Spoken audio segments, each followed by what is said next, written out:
Bonjour à tous et à toutes, aujourd'hui on se retrouve pour une nouvelle vidéo spéciale podcast sur les 10 derniers films que j'ai vus.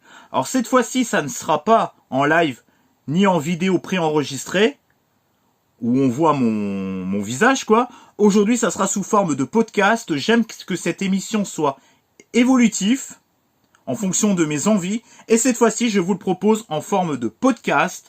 C'est un exercice que j'ai pas l'habitude de faire. Je l'avais fait par le passé, mais c'était vraiment sous forme très amateur. Donc là, je vais essayer de trouver des astuces pour que ça soit le mieux fait possible. Évidemment, il n'y aura pas de cut, parce que c'est un podcast. C'est un petit peu comme si c'était un plan séquence audio. Voilà, on pourrait un petit peu le dire comme ça. Cette émission, les 10 derniers films que j'ai vus sous forme de rattrapage, c'est les derniers films que j'ai vus, c'est environ 3 dernières semaines. Un petit peu plus, je dirais 3 semaines et demie quoi. J'ai vu pas mal de films, vous allez voir ça. Je commence tout de suite par le film Twister, réalisé par Jan de Bon, avec au casting Helen Hunt et Bill Paxton pour les acteurs principaux. Je vais pas vous dire le reste du casting. Le film est sorti le 21 août 1996. Alors ce que j'aime bien, c'est que ça met en scène des chasseurs et des passionnés de tornades qui vont au plus près du danger. Moi, ce que j'ai bien aimé, c'est les effets spéciaux qui ne sont pas dégueulasses, qui sont loin d'être dégueulasses, qui sont vraiment impressionnants, surtout pour l'époque, qui a pas trop mal vieilli. Après, certains diront que les dialogues sont un petit peu nanardesques, un petit peu pompeux, un petit peu, on va dire, genre de discours un petit peu, ouais, comme je vous ai dit, nanardesque, donc pas très passionnant, mais ça fait tout le charme du film. Moi, je trouve que le scénario qui en découle autour de ces tornades, on met en avant ces passionnés qui sont là pour avoir la meilleure image possible, mais aussi pour aider et pour faire évoluer les choses. Au niveau de la prévention des tornades, ils sont là, eux, ils ont une mission, c'est de s'investir pour pouvoir prévenir dans le futur les gens de ces tornades qui sont vraiment des éléments météorologiques mortels pour les êtres humains. On n'arrive pas encore à l'heure d'aujourd'hui à prévenir les gens au dernier moment. Il y a encore beaucoup de failles sur ce point-là. On commence à arriver un petit peu à prévenir, mais c'est encore très hésitant, quoi. On n'arrive vraiment pas à mettre les gens à l'abri. C'est toujours au dernier moment que les grosses tornades arrivent. Même s'il y a des préventions autour des orages, quand il y a une tornade qui arrive, bah on le sait vraiment au dernier moment. Donc ça n'a pas vraiment beaucoup évolué au niveau technologie. Déjà dans les années 90, ils n'y arrivaient pas et j'ai l'impression qu'à l'heure d'aujourd'hui, on n'y arrive toujours pas. Ils ont voulu mettre en scène des passionnés de tornades, de chasseurs de tornades, mais aussi nous faire voir l'envers du décor parce qu'il y en a qui profitent de cette situation aussi pour se faire du pognon et pour se faire connaître pour le côté médiatique. En tout cas, ce que j'ai bien aimé, c'est l'excellente actrice Helen Hunt, que je trouve exceptionnelle dans ce film, tout comme Bill Paxton d'ailleurs. Il joue deux chasseurs de fantômes extraordinaires, qui sont séparés dans ce film, mais au fur et à mesure, ils vont se rapprocher. Il y a tout le côté, le passé du personnage joué par Helen Hunt, qui est vachement touchant, vachement bien fait, vachement bien écrit. Le background de ce personnage est très intéressant aussi. Tout le passé, l'enfance traumatisant de ce personnage est passionnant aussi. Et en tout cas, moi je trouve que c'est vraiment un excellent divertissement, un excellent film catastrophe, avec beaucoup de destruction. On en a pour notre argent niveau destruction, niveau pas, on peut pas dire frisson, mais niveau rebondissement, tension et tout, on a vraiment peur pour les personnages. Même si certaines personnes peuvent trouver cette pseudo-romance et les dialogues peut-être un petit peu légers, trop légers, nanardesques, moi j'ai envie de vous dire, à un moment donné, on peut pas dire à tous les films que c'est un nanar sous prétexte que les dialogues sont pas oufissimes. déjà, moi je trouve que dans beaucoup d'extraits, je trouve que les dialogues collent parfaitement à l'histoire. Bah, ils essaient de se rabibocher en fonction de cette épreuve. Moi, je trouve qu'il n'y a rien de nanardesque là-dedans. À un moment donné, les gens disent que c'est pas réaliste ni rien. Bah, j'ai envie de vous dire, c'est de la science-fiction. Souvent, dans la science-fiction, vous avez 95% de fiction, 5% de science. Donc, à un moment donné, ça veut bien dire ce que ça veut dire. Dans science-fiction, il y a presque pas de science, il y a beaucoup de fiction. C'est pour ça qu'on appelle ça de la science-fiction. Et en tout cas, enfin, oui, ça peut se produire. Je veux dire, c'est de la science-fiction parce que ces tornades-là, je veux dire, oui, c'est quand même plus de la science-fiction parce ils ont pas filmé des vraies tornades, quoi. C'est dans l'histoire, quoi, qu'il y a ces tornades. À part s'ils ont filmé des vraies tornades pendant le tournage, mais j'en doute fort. En tout cas, c'est de la science-fiction. Donc il y a beaucoup de science, enfin il y a beaucoup de fiction, mais il n'y a pas beaucoup de science. En tout cas, excellent film, excellent divertissement avec un excellent casting. On est à fond avec eux quand ils sont dans cette tornade. Moi je me rappelle, c'est la plus grande tornade aussi quand ils sont enfermés dans l'espèce de grange et tout, que tout est le côté destruction, il n'y a plus rien autour d'eux, c'est impressionnant. On voit quand la tornade s'éloigne, on voit le désastre arriver et tout, on voit qu'il reste plus rien, c'est vraiment hyper impressionnant. En tout cas, pour moi, Twister est un excellent divertissement, un excellent film catastrophe des années 90. Et à un moment donné, il va falloir arrêter de dire ce terme nanar quand on ne sait pas de quoi on parle. Voilà. Donc, Twister, excellent divertissement. Ensuite, je vais enchaîner avec le film Bumblebee, qui est un petit peu une sorte de... on va dire un opus un petit peu à part de la saga Transformers. C'est un peu un préquel. Je sais plus comment on appelle ça, mais c'est un épisode à part de la saga. Qui est pour moi, qui est sorti le 26 décembre 2018. Donc c'est assez récent, réalisé par Travis Knight. Ça se déroule en 1987, qui est l'année de mon naissance, de ma naissance, pardon, excusez-moi. En tout cas, Bumblebee, ça reprend un petit peu la base de Transformers, sauf que là, c'est un robot gentil qui va se retrouver sur la Terre pour pouvoir sauver... J'ai l'impression que pour pouvoir sauver leur planète et sauver entre guillemets aussi la Terre, hein, voilà. Il va essayer de repérer un petit peu comment ça se déroule sur la Terre aussi pour voir...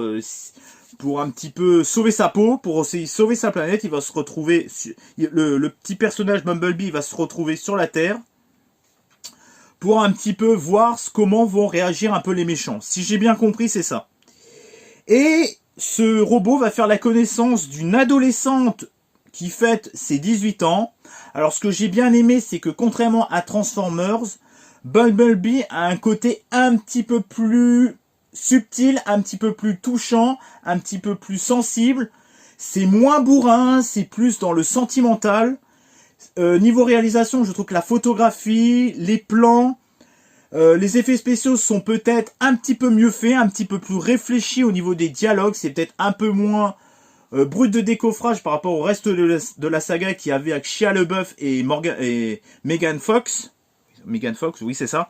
Là, on est dans quelque chose comme je vous ai dit, de plus cinématographiquement parlant.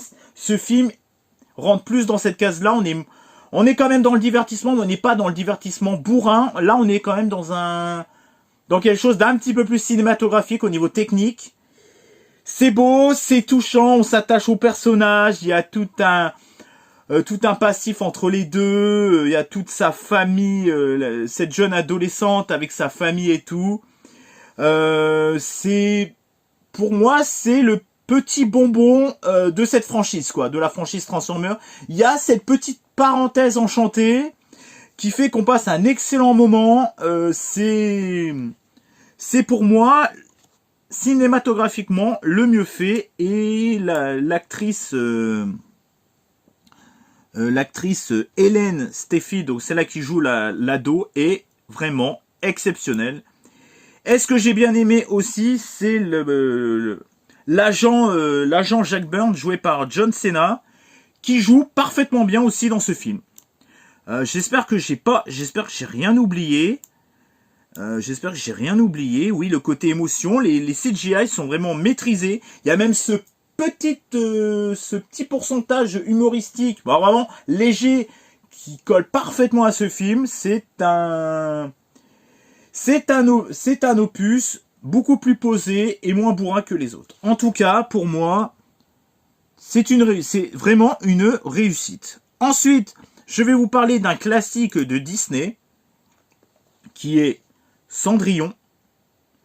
Alors Cendrillon, bah moi ce que j'aime bien dans Cendrillon, c'est bon, au niveau des mœurs, on reprend un petit peu les mœurs de l'époque. Donc faut pas être choqué par les mœurs de l'époque parce que que le film date de 1950, donc on n'est plus du tout dans les mêmes mœurs que dans les années 2020. C'est l'histoire d'une fille qui se retrouve avec sa mère adoptive. Sauf que sa mère adoptive lui en fait voir de toutes les couleurs, quoi.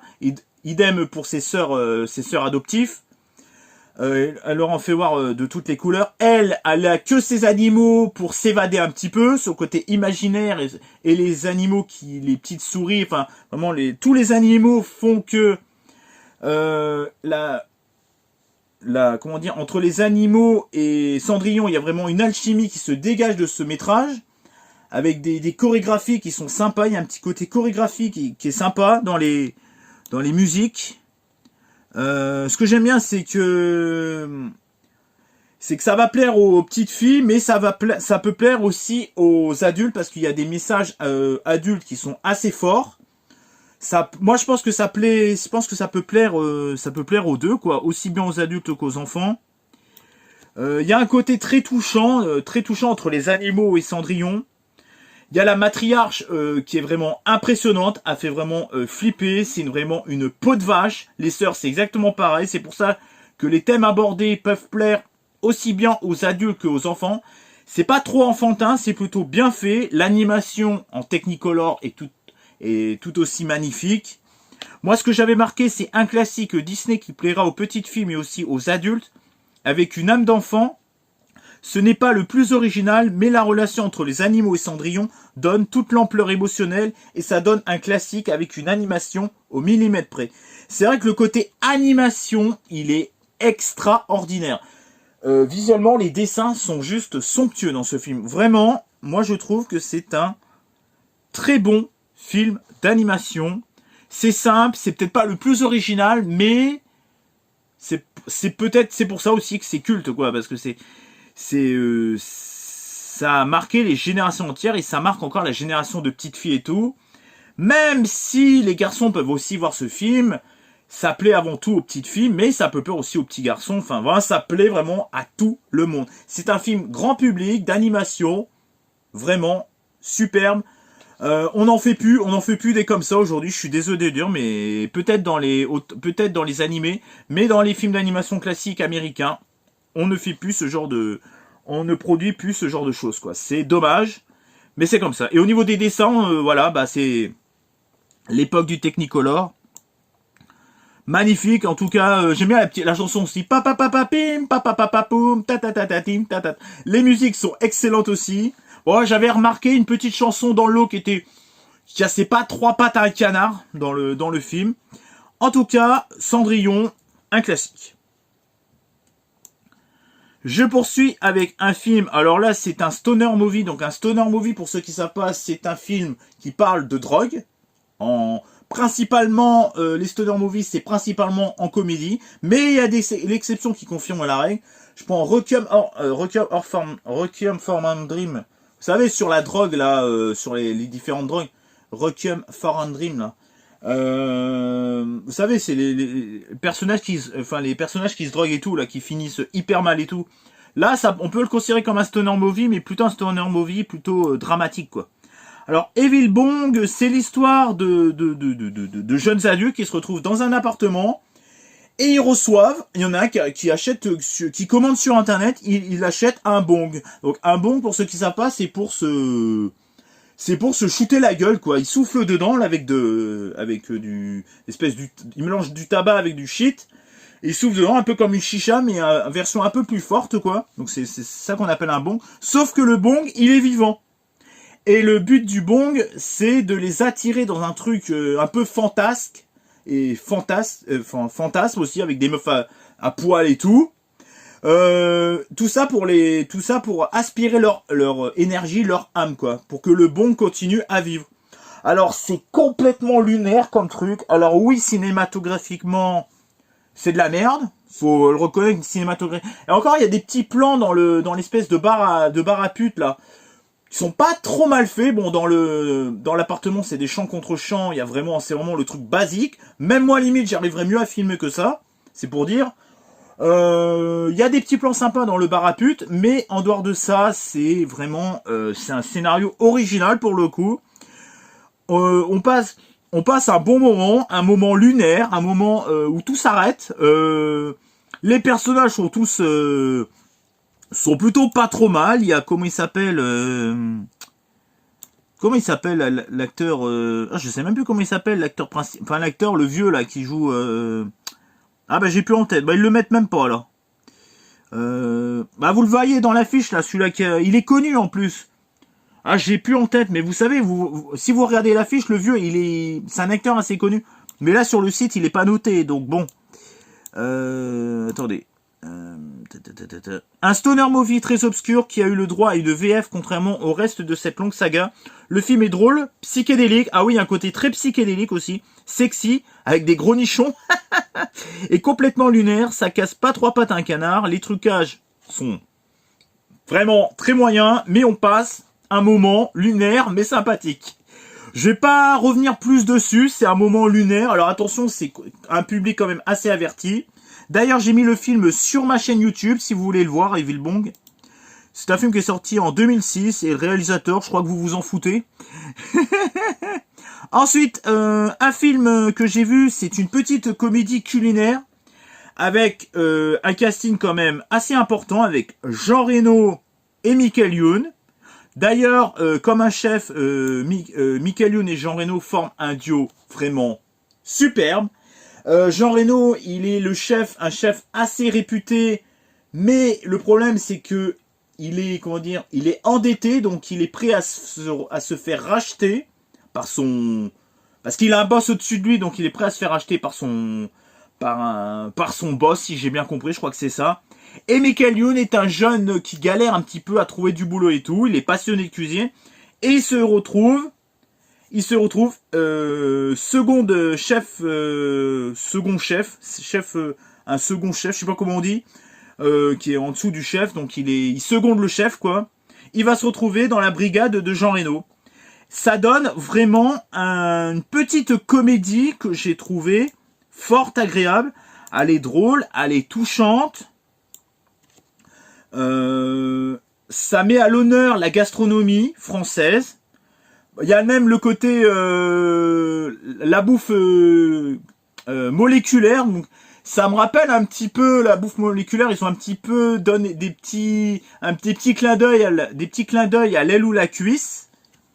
J'ai trouvé que c'était rythmé, que c'était assez touchant, et que le scénario, l'histoire autour de cette cuisine, autour des personnages, était bien ficelé.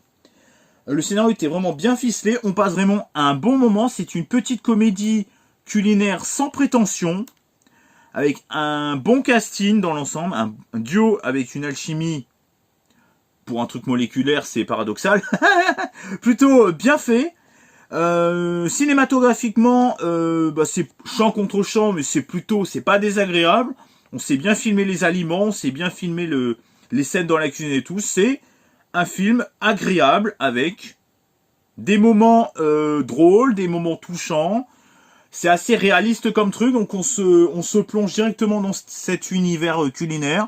C'est, pour moi, Michael Youn ne sait pas faire que le con, il arrive à être dans des films un petit peu plus subtils, un petit peu plus chill, voilà, c'est l'amour de la France, l'amour de la gastronomie française, voilà, c'est pour les amateurs de bonne bouffe, ce film, je vous le conseille, et même pour ceux qui aiment bien des kebabs ou des hamburgers, vous passerez un agréable moment devant ce film. Je poursuis avec un court-métrage.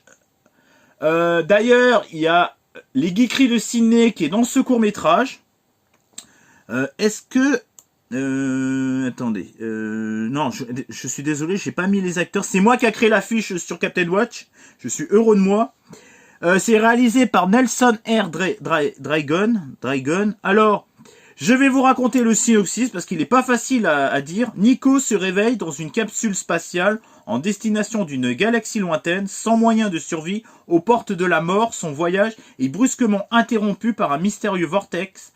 Nico, entre la vie et la mort, va tout faire pour résister à l'entité maléfique qui compose ce vortex. Parce que au départ, c'était une dystopie, c'est-à-dire on la voit chez elle, elle pouvait pas faire ce qu'elle veut parce qu'elle était dirigée par un espèce de robot gouvernemental, donc c'était un robot qui suivait un petit peu tous les habitants. Elle avait pas le droit de manger elle avait pas le droit de manger ce qu'elle voulait. Au niveau de l'eau, il y avait des restrictions. Enfin vrai, c'était vraiment tout un délire dystopique, d'anticipation qui était pour le coup vraiment. Je trouve que ce court métrage était vraiment original, avec des effets spéciaux qui sont plutôt pas mal pour un court métrage, pour un budget de je sais plus combien. Je crois que c'est 4000 euros. Alors, à vérifier, hein. Attention. Je trouve que l'actrice principale est vraiment excellente. C'est vraiment un délire spatial, mélange de délire spatial, de space opéra, d'horreur, de thriller, parce qu'il y a un côté thriller aussi qui est vraiment très bien fait. J'ai passé vraiment un bon moment. Un délire, il est lunaire, mais je vous jure qu'il est largement mieux fait que Evil Bong que je vous ai parlé tout à l'heure. Là, Space Monster, il y a vraiment de la maîtrise dans les plans, dans les plans de caméra, dans la photographie aussi. Bon, les effets spéciaux, il y en a qui sont plutôt bien faits. Bon, la Terre est fait un peu cheap quand même. Pendant un moment, ils filment la Terre, c'est un peu cheap. Les acteurs sont très bons. D'ailleurs, il y en a une qui est très jolie. Bon, j'ai le droit de le dire, c'est pas interdit. Il y a mon poteau Geekery de Sydney qui est dedans. Par contre, je sais plus comment il s'appelle comme acteur. Je sais plus. En tout cas, il y a les Geekery de Sydney qui jouent dedans. Petit court-métrage très sympathique que je vous recommande de voir sur YouTube. Il dure une demi-heure. Il est sorti le 11 janvier 2024. Je vais vous raconter quand même lire le pitch. Un court-métrage avec un scénario qui aborde la science-fiction et l'anticipation avec des nouveautés. Oui, il y a un côté très innovant là-dedans. La blessure au bras de l'héroïne est organique. Oui, elle a une blessure pendant un moment. C'est super bien fait. Digne d'un blockbuster, je vous jure qu'il est super bien fait cet effet spécial, quoi. Ce maquillage qu'il y a sur son bras là, vraiment c'est organique, c'est super bien fait. L'acting est très bon. Mention spéciale à l'actrice principale. C'est gore et l'histoire tient en haleine. Petit court-métrage que je vous recommande parce que c'est bien foutu. Je vous jure que, limite, il y a des longs métrages qui sont moins bien faits que ça au niveau des effets spéciaux. C'est, pour moi, un court-métrage de luxe. Pour moi, c'est un court-métrage qui mériterait limite qui n'a pas à rougir face à certains longs métrages à gros budget. Donc, ensuite, Space Monster. Donc, ensuite, je vais vous parler d'un autre film catastrophe qui est sorti, cette fois-ci, en 1997. Alors, c'est le film Volcano. Volcano, décidément 5,5, réalisé par Mike Jackson. Alors, pour moi, c'est encore un film catastrophe vraiment génial, qui pourrait d'ailleurs se produire, ça pourrait largement se produire comme phénomène. Je crois que ça s'est déjà produit il y a plusieurs siècles de ça. À Los Angeles, il y a une faille qui s'est déjà ouvert à cet endroit-là, sauf qu'il y a des siècles, évidemment, il n'y avait pas de, comment dire, il n'y avait pas la ville, quoi, c'était limite la campagne, quoi, donc, bon, ce qui s'est passé il y a quelques siècles, c'était moins dramatique. Là, ça pourrait largement se produire, à force de creuser des trous pour faire des tunnels, des métros et tout, ça pourrait revenir, ça pourrait chambouler la côte terrestre et tout, ça pourrait, parce que c'est un équilibre, c'est assez fragile comme équilibre, en dessous de Los Angeles. Donc à force de creuser, un jour, à un moment donné, à force de jouer les apprentis sorciers, ça pourrait faire mal. Hein, ça pourrait faire mal aux habitants. C'est l'histoire d'un volcan qui se réveille au cœur d'une très grande ville, donc au cœur de Los Angeles. Et nos acteurs principaux vont tout faire pour arrêter ce volcan. Ils vont mettre des stratagèmes, des solutions des problématiques. Ils vont essayer de trouver des solutions pour arrêter cette problématique, pour arrêter cette catastrophe. Moi, je trouve que personnellement, j'ai beaucoup aimé. Alors, pour une fois, je trouve que celle-là qui s'occupe comment ça s'appelle celle-là qui s'occupe la volcanologue généalogue, je sais plus comment on appelle ça, volcanologue, ouais, je crois qu'on peut appeler ça comme ça. Elle est pas assez mise en avant, c'est dommage. Je trouve que l'acteur principal prend un petit peu trop le dessus, je trouve. Là, pour une fois, je suis un peu d'accord avec ceux qui soutiennent, ceux qui veulent mettre un peu plus le féminin en avant. Là, je suis un peu d'accord. Alors, il méritait d'avoir un peu plus de liberté. Bon, là, je suis un peu d'accord. Je trouve par contre que les solutions déconcertantes pour trouver des solutions sont un petit peu archaïques. Bon, c'est un peu tiré par les cheveux quand même, on se dit. Putain, en 20 minutes, les mecs, ils vont faire ci, ils vont faire ça, ils vont détruire un immeuble, ils vont détourner un volcan, ils vont détourner la lave et tout. Tu te dis en 20-30 minutes, un quart d'heure, tu te dis, bon, là, c'est un peu grossier, mais bon, il y a 99% de fiction, 1% de science là-dedans. En tout cas, ce que j'ai bien aimé, c'est oui, bon, il y a quelques incohérences, certes, mais je trouve que au niveau des effets spéciaux, ça vaut le coup. Au niveau destruction, on en a pour notre argent. J'ai beaucoup aimé aussi les acteurs. Il y a Tommy Lee Jones qui joue Mike Rourke, celui-là qui est un peu le chef de parti du quartier de Los Angeles, si j'ai bien compris. Il est un peu le président de Los Angeles, ou le maire, je sais plus exactement. Il y a Anne Heche, donc c'est celle-là qui est volcanologue. Je crois que c'est pas volcanologue, je sais plus comment ça s'appelle, mais enfin bref. Ils vont se souder pour pouvoir réussir. Il y a aussi la fille de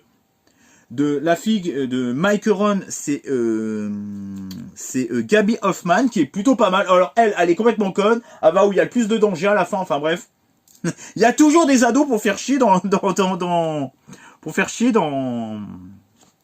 ce genre de film. Moi, ce que j'aime bien, c'est, je trouve que les films catastrophes des années 90, les films de science-fiction ont leur personnalité, ont leur charme, qu'on ne retrouve plus à l'heure d'aujourd'hui. Les films catastrophes des années 90, début 2000, ont vraiment ils ont cette patte qu'on retrouve pas aujourd'hui. Moi, c'est cette patte des années tout 90, début 2000. Je trouve qu'ils ont vraiment du charme, avec une photographie spécifique, des mœurs spécifiques, la façon de filmer les habitants, la façon de sauver les gens aussi. Il y avait le côté un petit peu... on mettait plus en avant à l'époque les citoyens. Maintenant, dans les films de catastrophe, on en a plus rien à foutre. Maintenant, c'est les héros. On sauve et basta. On sauve plus des vies. Il n'y a plus le côté héroïque qu'il y avait dans les années 90. En tout cas, moi, j'aime l'ambiance des films catastrophes des années 90-2000. Et quand je dis catastrophes, c'est général. Hein. Les Jurassic Park, les Volcano, Twister, les Indépendance D, voilà, tous les catastrophes pour moi. Il y avait on mettait le côté héroïque, le côté masculin aussi. J'aimais beaucoup qu'on mette en avant des mecs badass. Bon, même lui, s'il est un peu vieux, il est quand même, voilà, il en impose. On mettait vraiment des acteurs et des actrices badass. On mettait des actrices aussi badass à l'époque. Et les effets spéciaux, bah pour moi, ça faisait mouche à chaque fois. En tout cas, Volcano est pour moi un excellent film catastrophe. Et d'ailleurs, qui mérite plus que 5,5 sur 10 au vu de la moyenne sur Captain Watch. Qu'est-ce qu'ils ont dit d'ailleurs sur Captain Watch? Il y a Chris Gum qui dit... Alors Chris Gum, c'est un membre de Captain Watch, au même titre que moi. Scénario prévisible, bourré d'incohérences, et les FX qui datent un peu. Oui, bah c'est des années 90 en même temps. Tu peux pas mettre une mauvaise note parce que les FX datent un peu. C'est complètement débile ça. Néanmoins, le spectacle est assuré un bon film popcorn. Exactement d'accord avec Chris Gump. Je suis totalement d'accord avec lui là-dessus. C'est un excellent film popcorn, tout comme Twister. D'ailleurs, Twister, je trouve qu'il a, il est un peu plus réflexif, il a un peu plus de réflexion. Enfin bref. Je vais passer ensuite au film de Coluche. Un film, c'est pas réalisé par Coluche, mais il y a en acteur principal, il y a Coluche. Je parle bien évidemment du film Banzai qui est sorti le 23 mars 1983. Bon, qui est sorti le 23 mars, on s'en fout un peu. Mais il est sorti en 1983 par le génialissime Claude Zidi. Alors pour moi, c'est une comédie qui me fait beaucoup rire avec des situations complètement loufoques, cocasses, un petit peu trash par moment, dirigé par un acting de malade, quoi. Il y a Coluche, il y a Valérie Mérès, qui était d'ailleurs à l'époque, dans les années 80, magnifique. Elle avait un charme, cette fille, c'est un truc de fou comment elle était mignonne. Il joue un couple extraordinaire, une histoire de, il y a toute cette histoire autour de ce couple. Elle lui ment et lui ment à sa femme et sa femme ment à son mari, quoi. Il y a beaucoup il y a beaucoup de, comment dire, de situations, comme je vous dis, cocasses, de mensonges, qui donnent des situations complètement loufoques. Il se retrouve dans des situations complètement barjots. Je me rappelle avec le chameau et tout. Et quand le Suisse, quand le mec il se fait agresser en Suisse, alors que lui il a rien du tout. Il y a un côté très, comment dire, il y a un côté très humain dans ce film parce que on casse un peu les clichés. On joue avec les clichés on joue avec les clichés sur les différents ethnies. Par exemple, les Américains, ils sont violents, les Arabes sont voleurs, etc. On joue beaucoup sur les clichés, mais il y a beaucoup de... Oui, enfin, comme je vous ai dit, on joue beaucoup sur les clichés, mais on essaie de les aborder d'une façon pour les rendre plus drôles, mais aussi pour voir que se dire, bon voilà, tout le monde n'est pas comme ça, les Arabes sont pas tous comme ça, les Noirs sont pas tous comme ça, les Américains sont pas tous comme ça, il n'y a pas autant de violence qu'on croit. Voilà, on joue sur les clichés, on s'en moque, enfin, on s'en moque gentiment pour essayer un petit peu de dédramatiser les choses, quoi. J'ai bien aimé parce qu'il y a un petit côté sociétal qui se dégage de ce film qui est pas mal, quoi. Tout le monde il faut pas prendre argent comptant, voilà, les Français, on n'est pas tous comme ça, les Noirs, ils sont pas tous comme ça, les Arabes sont pas tous comme ça, faut pas faire une généralité, même si on veut protéger notre pays de la délinquance, il faut pas faire une généralité sur les religions, faut pas faire une généralité sur la couleur de peau, même si, bon, il y aurait des choses à revoir en ce moment sur la délinquance et tout. Il faut pas faire une généralité parce qu'on est un arabe, on sera forcément voleur. Bah non, ça c'est faux. Mais il y a quand même de la délinquance. Il y a quand même pas mal de délinquance là-dedans. Enfin, il faut faire un petit peu comment dire, il faut remettre tout au centre du village, faire du tri, mais il faut pas faire une généralité. Même si la délinquance est principalement étrangère, il ne faut pas faire une généralité, mettre tout le monde dans le même panier. C'est comme les Français sont pas tous racistes. Il y en a, ils sont pas tous racistes. C'est pas parce qu'on vote RN qu'on est forcément raciste, on en a peut-être marre aussi de la délinquance. Vous voyez, dans ce film, eh ben, on met au centre tout ça. Je veux dire, par exemple, quand on voit, par exemple, en Suisse, on peut se faire aussi agresser. Ils en parlent dans le film. On voit que dans le quartier en New York, c'est des Noirs comment dire, les délinquants, mais ils peuvent être aussi gentils. C'est-à-dire qu'il n'y a pas que des Noirs méchants. On met aussi des Noirs, je pense à quand ils sont en Afrique là, bah ils sont pas tous voleurs. On joue avec les clichés tout en on veut pas non plus mettre ah putain, j'arrive pas à m'exprimer. On n'arrive pas non plus à on met pas les gens dans des cases, mais on joue avec les clichés, mais on n'est pas non plus, le film n'est pas là non plus pour dire ah, tous les Arabes sont bien, tous les Noirs sont bien, tous les Français sont bien. Non. Il y en a qui sont pas bien, mais il y en a aussi qui sont bien. Et c'est pour ça que dans ce film, on fait pas une généralité. Voilà. Par exemple, quand il sauve le village, Coluche, il sauve le village bah, c'est des Noirs, mais c'est des Noirs qui veulent leur indépendance. Là, on les met en tant que héros. Voilà. On les fait voir aussi ils peuvent être délinquants, mais ils peuvent être aussi des héros. Et les Français, bah, il n'y a pas que des racistes. Enfin, voilà. Je sais pas si vous m'avez suivi, c'est très compliqué, très complexe comme... de parler de ça, c'est pas facile hein, de s'exprimer là-dessus. Mais en tout cas, pour moi, Coluche, joue dans un film ultra culte qui est Banzai. Pour moi, quand il se fait piquer par le moustique, c'est une image, une scène qui m'avait traumatisé, qui m'avait vachement traumatisé à l'époque. Valérie Mérez joue super bien. Ce que j'aime bien, c'est toute l'ambiance aussi. Ça peut aussi une satire de toutes ces assurances de voyage. Je crois que ça s'appelle comme ça, Airlines, je sais plus comment ça s'appelle là. C'est un peu une satire de, je sais plus comment ça s'appelle, société d'assurance pour les voyageurs à l'étranger, voilà. C'est un peu une satire sur tout ça. Alors, est-ce que c'est tiré d'histoire vraie? Est-ce qu'il y a eu des cas similaires? Je pense que oui, parce que c'est un peu une satire sur notre société, et une satire aussi sur les assurances de voyage. C'est musique de Vladimir Kosma. D'ailleurs, la musique est extraordinaire dans ce film. J'espère que vous m'avez compris sur les clichés et tout. J'ai pas réussi à vraiment bien m'exprimer. Mais en tout cas, excellent film. Ensuite, je vais vous parler des films... du film Les Blues Brothers de 1980. Alors, c'est l'histoire de deux musiciens un petit peu malfrats, hein, on va dire débrouillards, on va dire, ils sont un petit peu magouilleurs et compagnie, hein, qui respectent pas toujours la loi. C'est les Blues Brothers avec comment ils s'appellent les personnages, avec c'est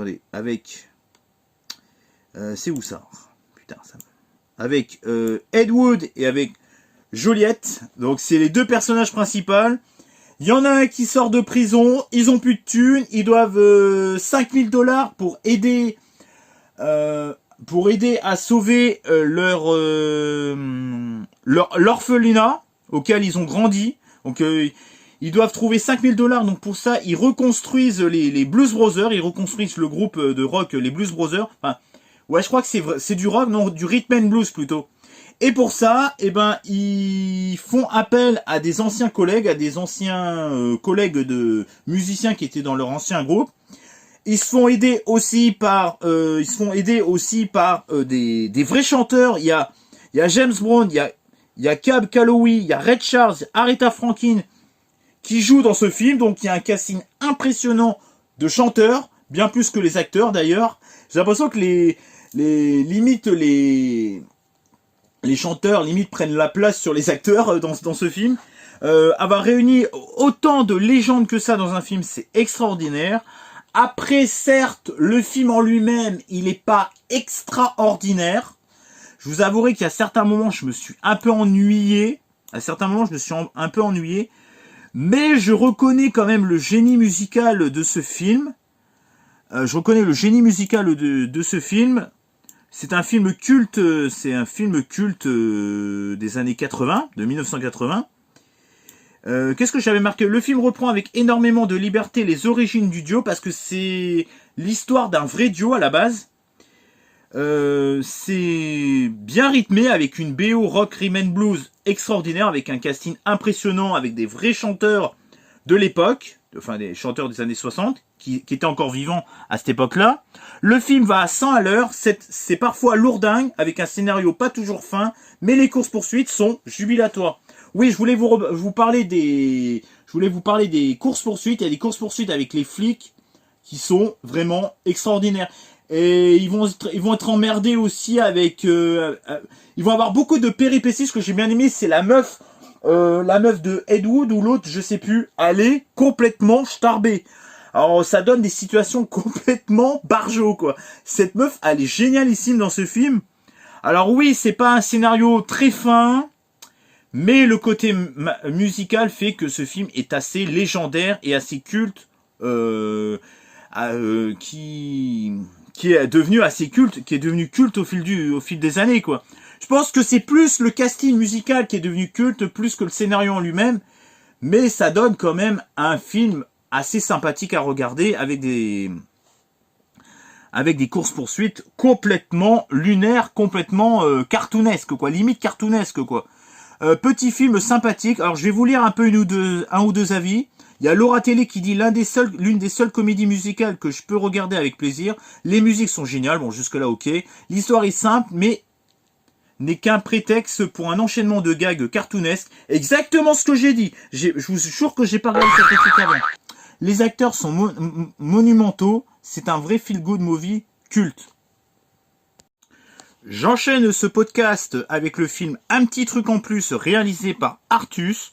Alors je vais pas vous en dire plus parce que j'ai déjà fait une vidéo qui est sortie la semaine dernière, donc je vais pas non plus me répéter, me rabâcher. Allez voir ma vidéo, vous allez voir, c'est une vidéo en détail sur le film.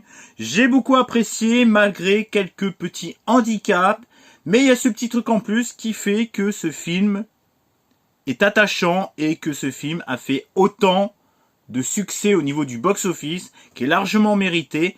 Mais s'ils font une suite, ça mérite un petit coup de pied au cul pour que ça soit un petit peu plus intense entre les monos et les handicapés. Voilà, j'avais reproché à ce film de manquer d'un peu d'âme pour être aussi efficace qu'un Nos Jours Heureux ou un Scoot Toujours.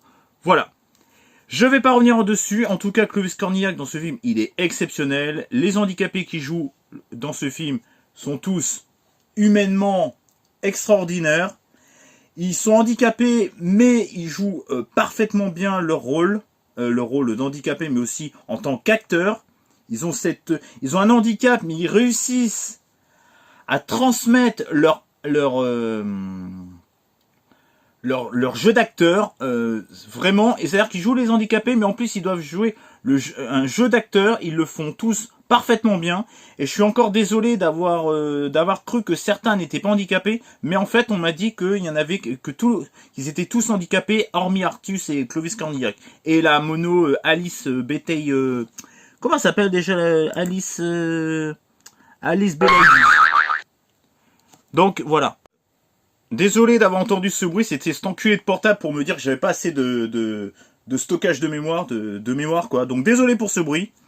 Je vous conseille de voir un petit truc en plus si vous l'avez pas encore vu, mais en tout cas, c'est un film qui est en train de devenir culte, et c'est un film qui le mérite amplement par son sujet, par son ambiance, par son casting, voilà, par son côté très humain. Allez le voir pour soutenir le cinéma français. Ensuite, j'ai vu le film Jean-Philippe, qui est un film avec Johnny Hallyday et Fabrice Lucchini. Alors, Fabrice Lucchini, il joue le rôle d'un mec qui est passionné de Johnny Hallyday. Et Johnny Hallyday, il joue son propre personnage, Johnny Hallyday. Sauf que, qu'est-ce qui va lui arriver? Fabrice Lucchini va se recevoir un coup de poing dans la gueule. Il va se réveiller, sauf qu'en se réveillant, Johnny aura disparu de la tête de l'humanité, quoi. Johnny Hallyday n'a jamais existé. Donc, plus personne le connaît, le public ne le connaît plus. Il est au stade d'inconnu, quoi. Et, dans l'histoire, Fabrice Lucchini va faire la connaissance de Jean-Philippe, donc qui sera plus tard Johnny Hallyday, dans un truc de bowling, quoi, comment on appelle ça, dans un truc de bowling, dans un magasin de bowling, je sais pas comment on appelle ça, un patron de bowling, voilà, il y a pas de nom, c'est un patron de bowling. Et donc Fabrice Lucchini va lui dire, voilà, dans mon ancien monde, à moi, vous étiez une célébrité. Donc il va essayer de convaincre Johnny Hallyday qu'avant il était une célébrité, sauf que Johnny Hallyday, au début, il avait une toute petite carrière vraiment ridicule, et tout va s'imbriquer pour ils vont se rendre compte que Johnny Hallyday, que ça colle par rapport à ce qu'il avait dit, parce qu'au début Johnny Hallyday le prenait complètement pour un fou, mais un jour il ouvre une petite boîte et là il se rend compte qu'il raconte pas de conneries. Voilà, votre carrière a commencé comme ça, et là ils vont se rendre compte que ce qu'il dit est vrai. Donc Fabrice Lucchini va coacher pendant tout le film Jean-Philippe, qui va devenir par la suite le grand Johnny Hallyday comme on le connaît à l'heure d'aujourd'hui, qui est mort malheureusement à l'heure d'aujourd'hui. Et ce qui est marrant dans ce film, c'est que à l'époque on pensait jamais que Johnny Hallyday allait mourir, sauf que maintenant il est mort. Et ce qui fait peur, c'est qu'on peut se dire que dans 5-10 ans, la nouvelle génération va peut-être pas du tout connaître Johnny Hallyday. Dans 5 ans, les jeunes d'aujourd'hui, dans 5 ans, on leur dira, est-ce que tu connais Johnny Hallyday? Ils vont dire non. Donc en fait, la fiction, la réalité va dépasser la fiction dans quelques temps. Dans 10-15 ans, les jeunes vont dire « Mais moi, Johnny Hallyday, je sais même pas qui c'est ». Donc vous voyez que la réalité est en avance sur son temps, quoi. Je trouve que c'est une comédie qui fonctionne à merveille. Fabrice Lucchini, pour moi, c'est un génie de l'acting. C'est un acteur hors pair. Johnny Hallyday, bah, il joue le rôle de Johnny Hallyday, mais il faut jouer son propre rôle, c'est pas facile. Il le joue parfaitement bien. Je trouve que son personnage, ça colle parfaitement. Hein, son propre rôle, ça colle parfaitement. Il a un jeu d'acteur assez efficace dans ce film. En même temps, il peut jouer comme il veut, puisque c'est Johnny. Johnny qui joue Johnny, il joue comme il veut. Voilà, c'est simple. Hein. C'est réalisé par contre par Laurent Tuel. Pour moi, ce film, il est attachant. Ça rend hommage à Johnny. C'est un très bon petit film. C'est une idée originale, une idée vraiment de dingue, quoi, d'avoir pensé à faire ce film-là, une grosse célébrité du jour au lendemain, plus personne connaît. Le scénario est assez original. Putain d'allergie. En tout cas, moi j'ai marqué que c'était un scénario avec une idée innovante qui devient presque réalité, vu que la nouvelle génération va l'oublier, vu qu'il est mort. Lucchini excelle dans son rôle de manager et Johnny se défend bien en acting. Un film drôle et des personnages attachants avec une bonne mise en scène. Et c'est super bien rythmé et puis ça reprend les classiques de Johnny. Donc, ce film est une très très bonne comédie que je vous recommande si vous ne l'avez pas vu. Et c'était un film de 2006. Ensuite, je vais vous parler du film de la petite comédie Le Petit Nicolas, qui est un peu une bonne adaptation du livre. Ça rend hommage au livre il respecte quand même l'œuvre de base, quand même. C'est pas fait avec le cul, quand même. Il y a quand même un minimum de respect pour l'œuvre de base. Bon. C'est un peu fictionné, c'est-à-dire ils ont pris des libertés dessus sur le livre. Mais c'est quand même, c'est une bonne adaptation du livre. Ils l'ont réadapté au goût du jour et c'est plutôt bien fait. Moi, j'ai une affection particulière pour ce petit film. Les acteurs sont bons, le petit garçon il est bon, ses petits copains de classe sont vraiment tous attachants. Il y a monsieur, comment il s'appelle, celui qui fait le bouillon là, comment il s'appelle, François-Xavier de Maison qui joue le bouillon, qui joue comment ça s'appelle, dans l'école là, le surveillant. Il est extraordinaire. Can Merad qui joue le père de Nicolas, il est excellent. Il y a monsieur Mouchebourg là, Mouchebourg qui est joué par comment il s'appelle déjà, le petit Nicolas. Ah mais c'est pas vrai ça, de pas retrouver les noms. Putain, ça me casse les couilles ça. Par Daniel Prévost qui est excellent. Putain, alors par contre Captain Watch, qu'est-ce que c'est mal foutu de pas mettre tout le casting quoi. Il y a Sandrine Kiberlin qui joue la maîtresse. Elle joue vraiment extrêmement bien quoi. Elle est vraiment extraordinaire en maîtresse. Je trouve que c'est une actrice, Sandrine Kiberlin, que j'aime beaucoup. Il y a Valérie Lemercier qui joue un petit peu les femmes modernes, qui est vraiment extraordinaire. Et Maxime Godard qui joue Nicolas. Il est très attachant ce gamin. Il a une bouille, je vous jure. Il a une bouille. Ça colle parfaitement. Ça colle parfaitement au film quoi.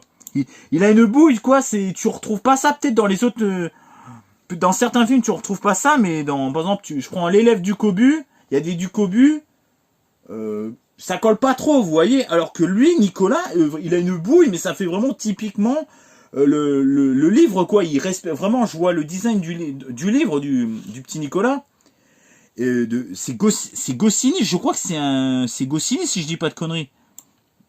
Attendez, je sais même plus. Alors Goscinny, voilà, c'est ce que je disais. Je dis pas que des conneries, je regarde sur Wikipédia là. Petite comédie sympathique, attachant.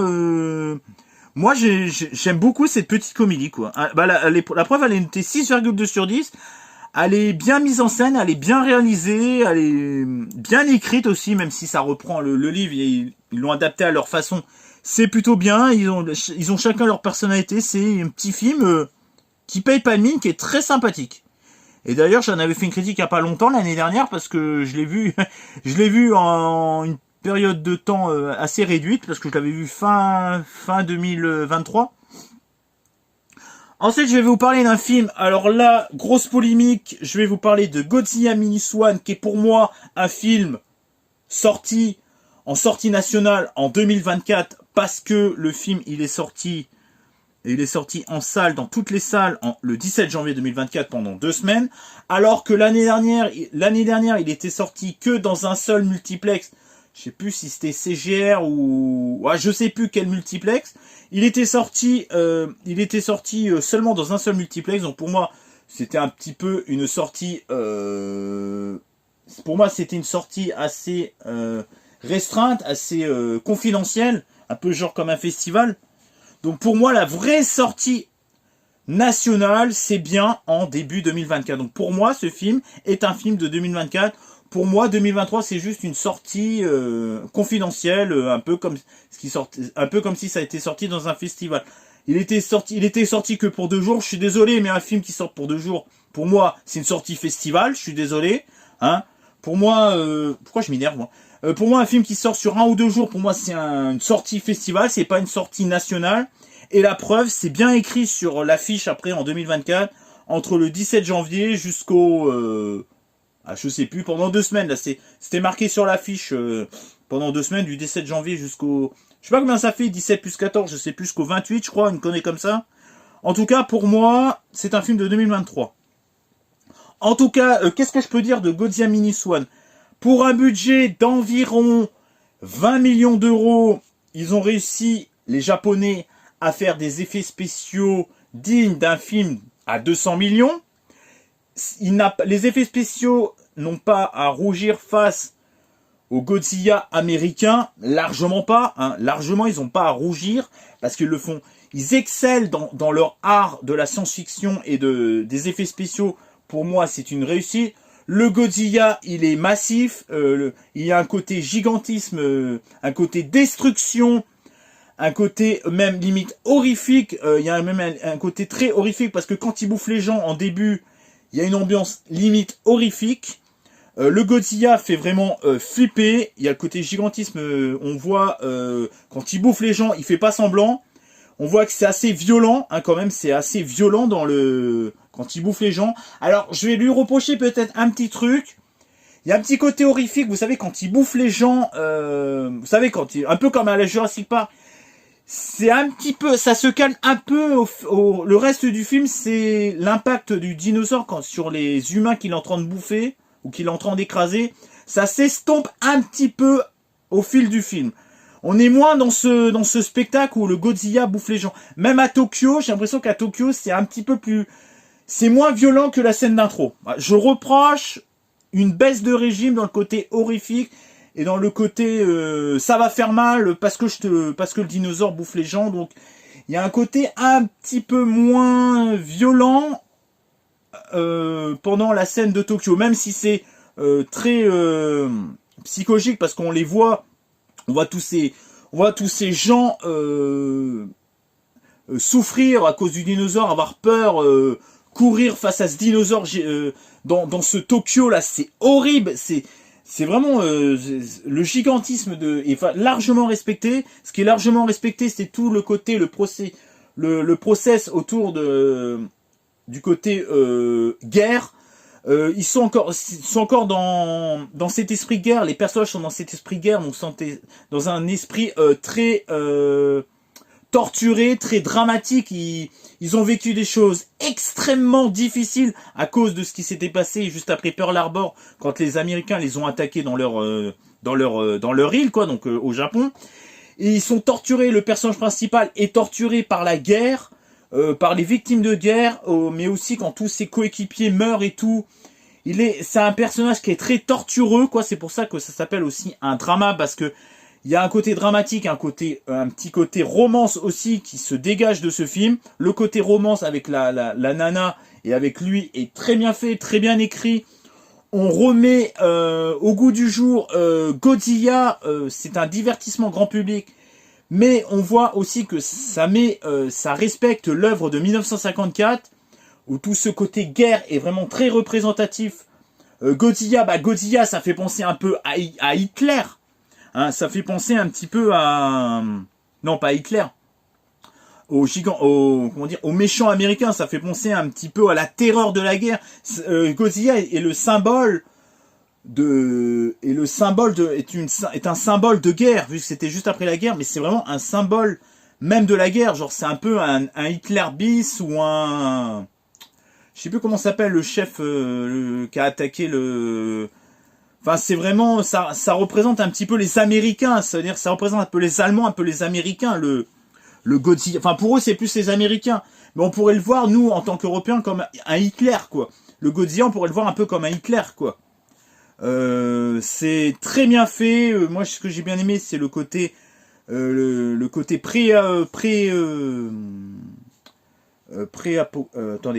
le côté post-apocalyptique de guerre. Pour moi, ce film est clairement un film de guerre, hein. C'est pas notifié que c'est un film de guerre, mais c'est largement un film de guerre. Pour moi, c'est une journée après la guerre. Ils repartent au front et tout. Ils essayent de tout faire pour arrêter ce Godzilla. On reprend des navires de la guerre, etc., des avions de la guerre. Pour moi, ce film est un film post-guerre.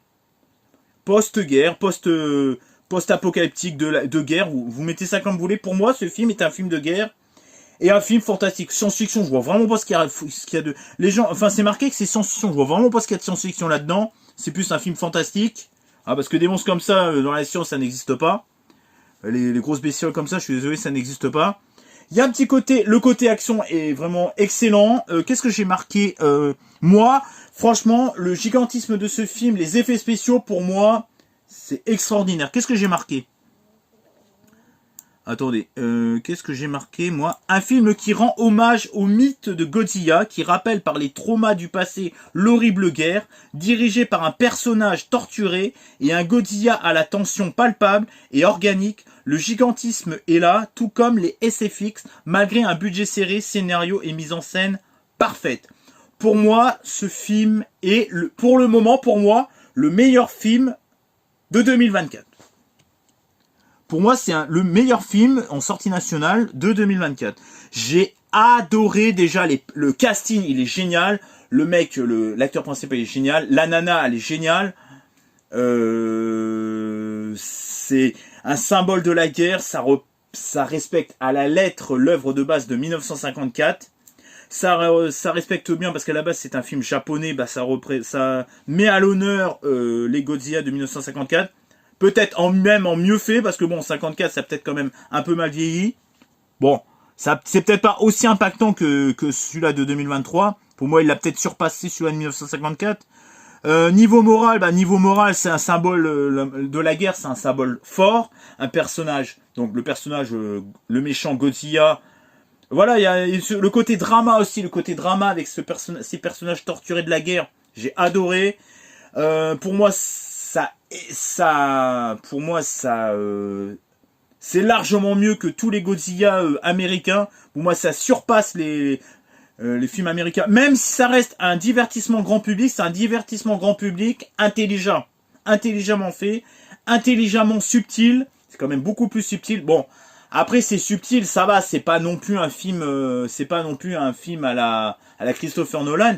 Mais c'est assez subtil. Par contre, le seul reproche que je lui donne, le Godzilla, quand on voit juste la tête, bah vous avez vu un peu sur ma miniature, quand on voit juste la tête, ça pique un petit peu quand il est en surface comme ça, qui bouge pas, enfin qui bouge très peu. On sent les limites des effets spéciaux.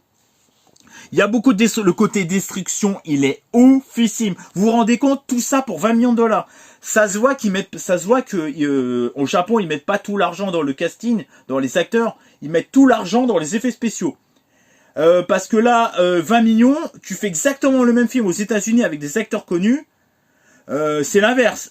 C'est 180 millions pour les acteurs et 20 millions. Non, même pas. Comment dire? Là, ce qu'on a vu là, aux États-Unis, ils font les mêmes effets spéciaux, mais ça coûte 200 millions, quoi, parce que là, il faudrait donner que 180 millions. Ça, c'est un film qui équivaut à un film à 200 millions, parce que là, ils donnent 180 millions aux acteurs, et ils donnent 20 millions, seulement 20 millions aux effets spéciaux. Vous vous rendez compte ce qu'ils peuvent faire avec seulement 20 millions en payant les acteurs et les effets spéciaux? Après, le Godzilla, je crois que c'est pas du practical effect, je crois que c'est du CGI. Enfin, dites-moi dans les commentaires si c'est du practical effect, mais je crois que c'est du CGI. Mais c'est des CGI qui sont vachement bien faits.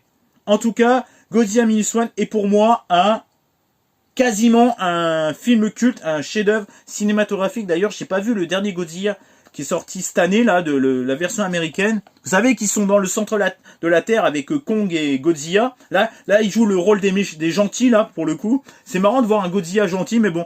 Au centre de la Terre, alors apparemment, c'est un truc de fou. On a toujours voulu voir un Godzilla au centre de la Terre, mais bon. En tout cas, Godzilla, super film que je vous recommande.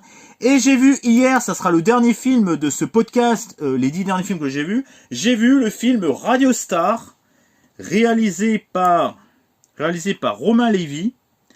Alors pour moi, c'est un film très sympathique qui reprend un petit peu les matinales de D-Fool, de Koé. Vous savez, toutes ces matinales pour la jeunesse dans les radios de l'époque. Bon, ça se fait encore un petit peu maintenant, de Koé, D-Fool, les émissions de Fun Radio et tout. Ça reprend un petit peu une satire un petit peu sur les radios de matinales de l'époque. Vous savez que où il y a eu quand même quelques polémiques autour des radios jeunesse. Il y a eu quand même quelques polémiques où à l'époque on faisait un petit peu ce qu'on voulait. Bon, c'est un petit peu édulcoré dans ce film. Là, c'est plus une histoire de potes autour d'une émission de radio, mais c'est très sympathique, c'est très bien fait. Clovis Cornillac, ce mec, il impose. On dit Jean Reno, mais Clovis Cornillac, il a une gueule d'acteur assez charismatique. On dit toujours Jean Reno, mais je peux dire que Clovis Cornillac, il a une gueule, il a un charisme quand il se vénère. Il est peut-être un peu sous-coté ce mec, mais moi, plus je vois des films avec Clovis Cornillac, plus je trouve que ce mec est un génie. Enfin bref. Il a un charisme, il a une gueule, une prestance. Franchement, c'est un très bon acteur. L'histoire autour de cette radio est très sympathique. Le fait de faire cette tournée pour un petit peu se rapprocher un peu des gens, aussi pour faire de l'audience, pour connaître un petit peu leur auditoire, comment ça s'appelle? C'est des spectateurs, non, des auditeurs, pour connaître un peu leurs auditeurs. Parce qu'à la base, ils étaient devenus, puisque c'était Radio numéro 1, des vrais connards, quoi, là, cette bande. C'était vraiment, ils étaient complètement détachés de la réalité. La preuve, il y a quelques rivalités entre la ruralité, parce que c'est tous des Parisiens, hein, cette bande de potes autour de cette radio-là, ces animateurs de radio, sont tous de Paris. Donc ils sont complètement déconnectés avec les habitants de la ruralité qui les écoutent. Ils vont se remettre en question. C'est hyper sympathique. Pendant un moment, ils rencontrent un rappeur, ça donne un truc vachement bien. Même si je préfère sa version, le rap un peu plus violent. Enfin bref, ça c'est un autre débat. Je trouve que c'est un film au début qui commence un peu mollement, quoi. On est en mode et puis qui se bonifie avec le temps, qui se bonifie vraiment avec le temps. Et en définitive, on passe un bon moment avec cette bande. Ça devient attachant, on s'attache au personnage. C'est très feel good. C'est très sympathique, très bien mis en scène. Un poil peut-être vulgaire pour l'époque. Mais bon, je vais pas leur reprocher d'être vulgaire. Moi, j'aime bien la provocation et tout. Avec MeToo et tout, c'est peut-être un petit peu vulgaire avec les nanas, avec les meufs. Mais bon, c'était l'époque qui voulait ça, quoi. Bon, moi, je vais pas revenir là-dessus. C'est un bon film de Romain Lévy. D'ailleurs, qu'est-ce qu'il a fait, Romain Lévy, d'ailleurs, comme film attendez. Ah puis ça bug tout le temps là. Qu'est-ce qu'il a fait comme film? Il a fait La vérité si je monte. Attends. La vérité si je monte 3 et soudain tout le monde me manque. Ouais bon, il a pas fait grand chose hein. Bon, bref, il a pas fait. C'est pas un réalisateur qui a fait grand chose quoi niveau film. Je pense que son film principal c'est Radio Star. En tout cas, ce que j'aime bien c'est quand ils se remettent en question, c'est très sympathique. La meuf Alice B, c'est là qui est dans un petit truc en plus là. Comment ça s'appelle Ah, bah évidemment, elle y sera même pas. Oh, putain, ça m'énerve, ça. Alice Bellady. Oh là là, elle joue la meuf vénère, vulgaire dans ce film. J'étais mort de rire, quoi. Tout le monde font leur canard devant elle. J'étais mais mort de rire, quoi. Très bonne petite comédie sympathique autour des radios de jeunesse. C'est bien écrit, c'est bien mis en scène. Ça n'a pas des plans de fou, mais on passe un bon moment, un bon road trip autour de la France, autour de cette tournée. L'acting Manu Payet est excellent, Clovis Cornillac il excelle, Douglas Attal très bien aussi, c'est celui qui écrit les textes pour leur équipe. Par contre, je trouve que Douglas Attal, c'est lui qui écrit, mais il aurait mérité d'être un petit peu plus en avant parce même à la fin, il est encore en retrait. Il aurait mérité d'être un petit peu plus sur le devant de la scène, même si c'est entre guillemets le héros de ce film, puisque c'est lui qui fait décoller les audiences grâce à ses textes. Je trouve qu'on le met pas assez en avant. Il est un peu en recul par rapport aux autres du casting. C'est le personnage principal, mais il est un peu bouffé par les autres. C'est peut-être voulu parce que vu qu'il est un peu timide, on voit qu'il est timide. Est-ce que c'est son comportement qui le rend comme ça et qu'en fait on croit que il est pas assez mis en valeur par. En fait, c'est un défaut mais qui est une qualité à la fois parce que c'est un personnage qui est timide donc. En fait, oui, ça colle parfaitement à son rôle. Mais en fait, en vérité, on le voit un peu moins que les autres, quoi, ça. Bon, on voit qu'il se tape des putes et tout, des meufs et tout. Bon, c'est marrant, j'aime bien, il est... Pascal Demolon, il est excellent acteur. Benjamin Laverne aussi. Jérémy Lévin, alors lui, il fait une overdose de Red Bull. Mort de rire. Enfin, pas mort de rire, faites attention avec cette boisson, c'est de la merde. Je vous le dis tout de suite, c'est de la merde. Il y a, comment s'appelle, la sœur qui joue Alex, là. La sœur de Alex, Jennifer, là, Zita Nroth, qui est pas trop mal aussi.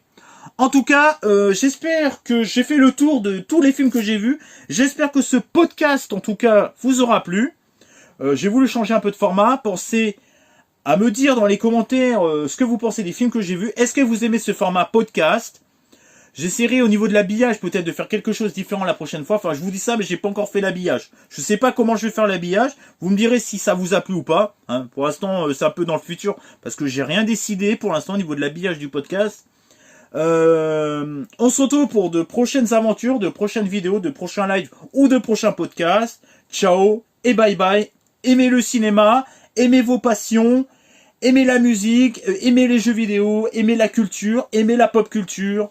Aimez-vous, aimez les autres, aimez-vous les uns des autres. Ciao et bye bye. Allez, à plus.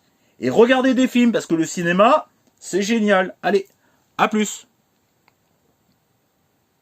À plus les petits culs. Oh, je rigole. Allez, à plus. Everything is fine as long as you are mine.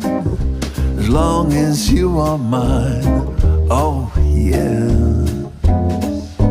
Everything is good. The little flaws are understood to be good.